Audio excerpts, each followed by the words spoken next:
Hi guys, welcome back. Now I get a lot of questions almost on a regular basis. What is the left arm supposed to do through impact? How am I really going to compress that golf ball? Should my arm be close and kind of trapped in with my body and riding with my body through contact? Should my arm move away from my body?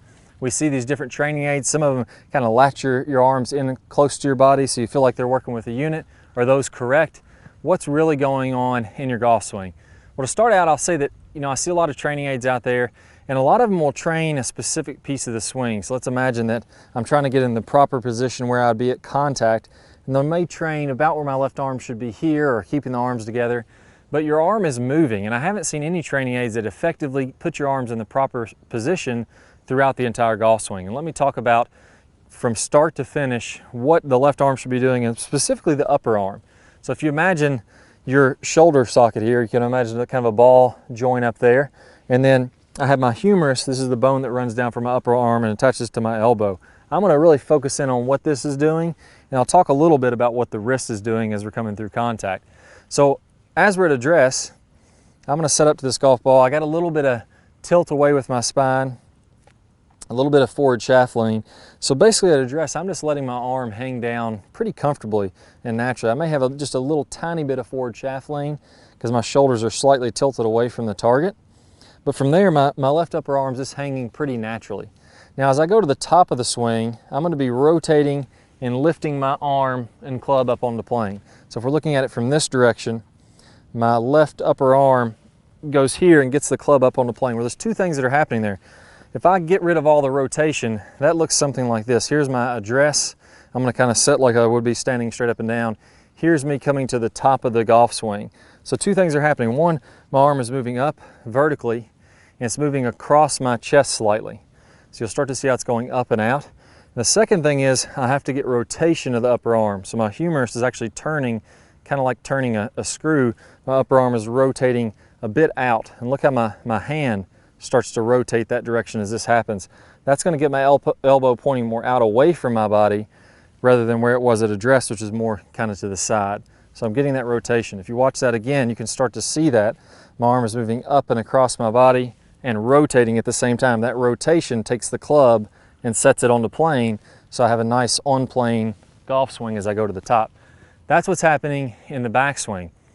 So if we don't get the elevation, a lot of times what we'll see is a player that kind of has low arms like this. You'll feel like you're very bound up, your arm's just working across your chest, and you don't feel like you have a lot of power from there. Or a lot of times I'll see players that are across the line. That's because they didn't get any rotation to set the club on plane as they're going to the top. Now in the downswing, what's going to happen is at first your left arm is just going to start to kind of fall back in front of your body.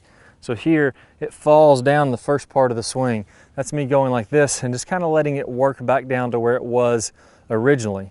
Then through contact, it's going to turn on over very quickly. So your humerus goes from this way, I'm exaggerating here, externally rotating. So this would be internally rotating, this is externally rotating. What happens is as I start to swing down, I'm actually letting my club, let me rephrase that a little bit. As I first start down, my arm is actually going to fall even more. I'm going to flatten that club out a little bit more as I first start down. So I'm here at the top on plane. I'm going to flatten that out, and this arm is actually going to rotate out even a little bit more. Then as I'm starting there, it's just falling. Then I'm letting it rotate on around as I come through contact. So my hand is kind of doing this. I've flattened the club plane out, and then as I'm coming through, as I'm at contact, my left upper arm is going to be kind of against my left pec here. It's against my chest. It's pretty tight to my chest. My left elbow is going to be basically facing out toward the target. So my hips are open. My shoulders are square. This is another question I get. So this is a kind of a crazy detailed video, as the title says. This isn't an overall, just kind of a general what you should feel. I'm going to break this down into a lot of detail here. So as I come into contact, my shoulders are basically square. So if you look from shoulder socket to shoulder socket, that's pretty square, but that's because my left shoulder is protracted. If you look at me from face on here, there's that impact position. You can see my shoulder is kind of protracted out in front. Watch what happens if I take my left arm off the club and pull it back. Look at my chest. My chest is actually already open quite a bit. So that's why your left arm kind of feels tight against your chest at contact. is because it's protracting to stay down and through that shot and to cover that golf ball.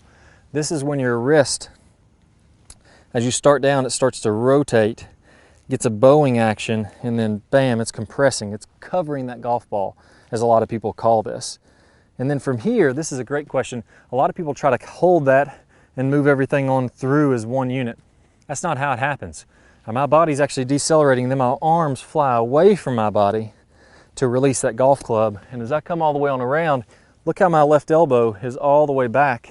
And if I'm going from this position, here's me covering the golf ball, and then bam, my left elbow comes from tight against my chest, goes all the way up. Let's get rid of the club. Goes from tight against my chest, low against the side of my body, comes all the way up and separates completely from my body at this point. So I'm letting the force and the momentum of the club fly out away from my body as I come on through to a good full finish. And as I mentioned too, that upper arm is externally rotating as you're coming through. So to kind of recap on this, as we go to the dress, hanging nice, easy to our side. As we go to the top of the swing, we're getting elevation. The upper arm's moving across our chest. It's rotating internally a little bit. As I start down, it's going to feel like it falls, and I'm actually rotating the club even flatter at this point. As I come into contact, my arm is going to be kind of across my chest like this, pretty tight. And then as I come all the way up to the finish, my arm flies on out. So I've gotten rid of all my body movement. I'm just kind of showing you what the arm does. Rotates tight into my chest and then flies on out to come through to the finish. So this isn't necessarily a video saying, here's exactly how I'd work through that, but this is just explaining, if you are looking on video, here's exactly what should be happening. And the main thing that I would really work on in the two feelings that I see people, or let's go ahead and say three feelings that I see people mess up most commonly. Number one, as we're going into the backswing, and this is something that I highly recommend a lot of people work on, as I'm going into the backswing, I gotta get this internal rotation of my left arm. And as I start that downswing, I want to keep that happening so I can shallow this club out as I'm starting down. I don't want this club kicking back out over this way like an over the top move. I got to continue to shallow that club as I start down. Number two, as I'm coming through contact, I want to make sure that my hips and shoulders are open and that this is fairly tight into my body, and I'm compressing that golf ball. This has a little bit of a bow in my left wrist. That's the second thing. A lot of times I see people flipping like this. The elbow starts to come out away from the body. I got to keep that in a little bit closer. And then number three, instead of keeping everything moving in close, that's when we're going to let the hand and arm fly out away from the body and get that good free flowing. You look at a Ben Hogan, and his club is perpendicular with the ground. It would be knocking through a 10-foot ceiling, or a 9-foot ceiling at least, because he's letting that arm come out away from his body. Same thing with Tiger Woods, Adam Scott, a lot of the most beautiful swings in the world. So focus in on those three key pieces. Most people I see really struggling with all three of those. Get in some reps to get familiar with it, and good luck to you guys. Good luck working that left arm.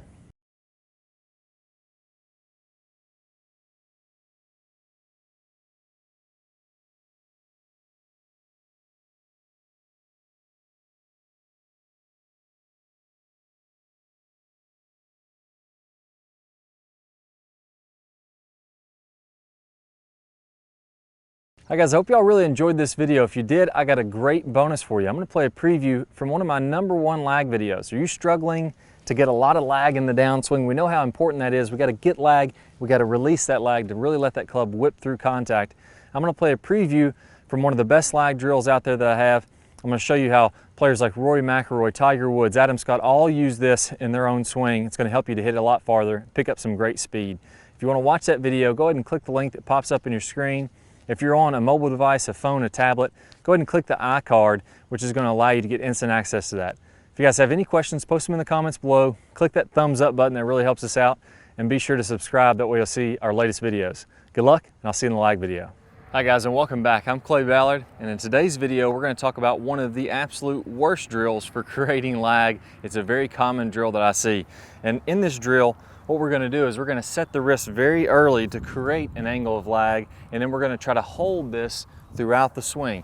It's one of the worst things that you can do to build lag. I'm going to talk about the science behind why this is the case, and I'm also going to give you a great drill to help you improve your lag, all in this video. Let's go ahead and get started. If I do it this way versus holding that position, exact same thing happens when we're building lag in the golf swing. So what we want to do is throughout the swing, I want to have a very low and wide takeaway. So I'm not going to set my wrist early at all. If you look at a lot of the top players, you look at Adam Scott, very wide takeaway, not very much wrist set at all. You look at Rory McIlroy, you look at Tiger Woods. All these players are using a wide takeaway and not getting very much wrist set, so that later in the swing, as we start down, we can increase this wrist set, and we're really only going to max out this angle of lag for a split second in the downswing. Okay, so a 3-step drill here. Now, as we get started with this, I want to remind you that the fulcrum in this golf club for getting a massive amount of lag is right at the end of the golf club. This is where I want my hinge point to be. I want to use the full length of this club to build lag and then release.